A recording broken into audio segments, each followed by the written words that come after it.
the image of Ethiopia is changing. We no longer think of the difficult days of the 1980s. We actually see a lot of dynamic change and improvement going on in Ethiopia.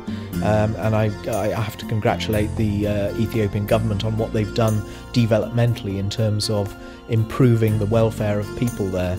I think it's admirable that Ethiopia is going to meet 7 out of 8, at least, of the Millennium Development Goal.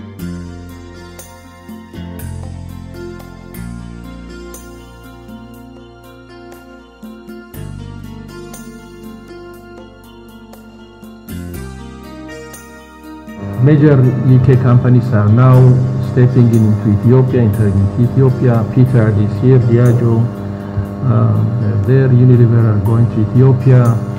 Talu is already there, and several other companies, Cambridge Industry, are in Ethiopia. We are very happy to have these companies, and of course some companies are also sourcing from Ethiopia, like Tesco, Marks and Spencer. So it's significant progress to find that some companies are entering Ethiopia. To tell you frankly, this is a country that is investing a lot in education, and our budget is geared towards science and engineering. 70% of our budget in education goes to science and engineering, 30% goes to humanities, and with a special emphasis to law, accountancy, and those that are very important, crucial in promoting investment in the growing economy. Abundant natural resources. The country is endowed with major resources, with minerals, agricultural land, a huge cattle population, and so many resources. So there is ample opportunity for investment in Ethiopia. The Ethiopia guarantees security and investment. First of all is the constitution itself, and the other is also, of course, we are a member of multilateral agreements like MIGA and CDSID, and of course we have signed a lot of bilateral agreements. And for example, we have investment guarantee agreement with the United Kingdom, avoidance of double taxation with the United Kingdom. We have signed with 30 countries. We are a member of WIPO. We protect intellectual property rights. We are also in a fast track to join World Trade Organization.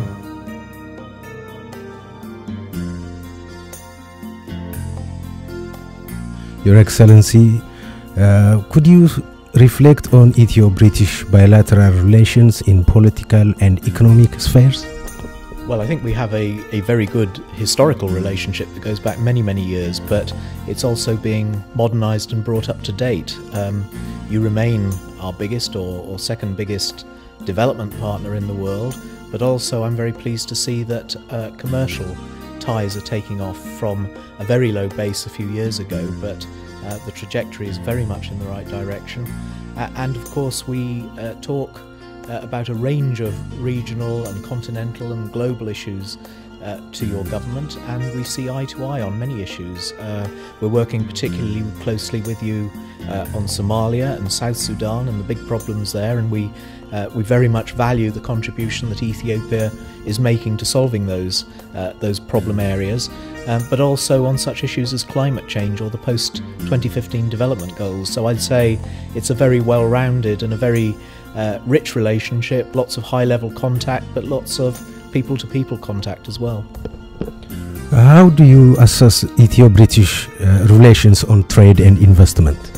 Well, if you go back maybe 6 or 7 years, there was almost nothing, and now I see trade is moving in the right direction on both sides, although I'm sure there's a lot more we can do in that particular area, but both in terms of goods and invisibles, again, the movement is in the right direction. In terms of investment, over the past 2-3 years we've started to see big British investments coming to Ethiopia. Diageo's $225 million investment in the Meta brewery, but also Duet and Vasari have invested in another brewery. We're seeing other agricultural value-added manufacturing investments starting to be made. British oil and gas and mineral exploration companies, very, very interested in the market. Energy renewable companies also extremely interested, and we're starting to see big companies outsourcing production in Ethiopia as well. So the Tesco's and Marks and Spencer's and so on of this world are also now going to Ethiopia as a place where they know they can find a good quality, better educated workforce, and they can produce goods for markets around the world now from Ethiopia. What is to be done to maintain what has been achieved so far? Well, I think we need to keep drawing to the attention of British companies the opportunities in Ethiopia. I think nowadays, at least the image of Ethiopia is changing. We no longer think of the difficult days of the 1980s. We actually see a lot of dynamic change and improvement going on in Ethiopia. And I have to congratulate the Ethiopian government on what they've done developmentally in terms of improving the welfare of people there. I think it's admirable that Ethiopia is going to meet 7 out of 8, at least, of the Millennium Development Goals next year. We have to build on this, on the progress that's been made, of course.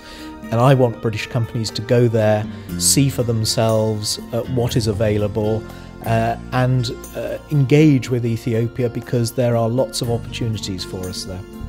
Your Excellency, thank you very much. My pleasure.